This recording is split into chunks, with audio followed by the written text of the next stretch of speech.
venue kung asa iheld ang event sa First Iligan Aquafest. Diri nadalan mo ni siyang gitawag o Quezon Avenue.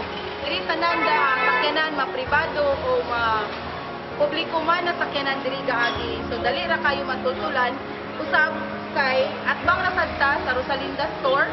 Kilid na to ang naa ang trendsetter na parlor ug naasad ang chutney.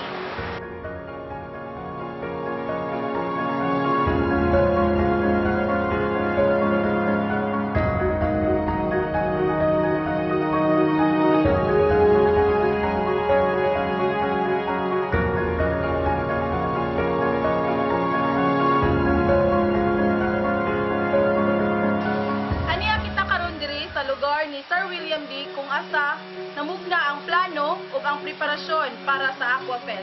Karon ato pangutanon si Sir Mike para kung kinsay maka-join o unsay naa dito. Sir Mike, ang maka-apil ani sa Aquafest na event, pwede batanon o tigulang as long na sila mga isda ginabuhi sa lambalay, koi, goldfish, gapi o beta.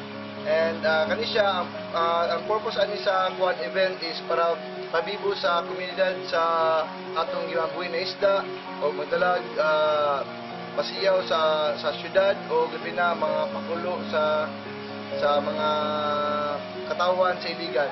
O ginaot nako imbitaw na tanan katunay mga isda sa balay na mga patsada o manindot. Ali kamo sa Aquafest, dala yung isda o yung i-join dito para ma-display sa atong kabibuhan. karon ato pangutanon si Sir William D. kung unsay naa dito.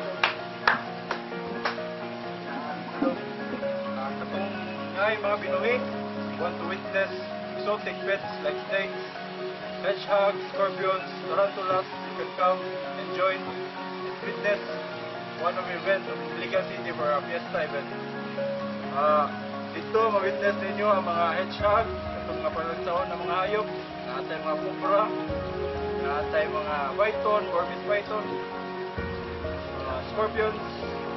So, mga pamilya, katong wala po yung mga Pinoy, pwede lang mong wato dito para matanaw o magkita sa dito tanan.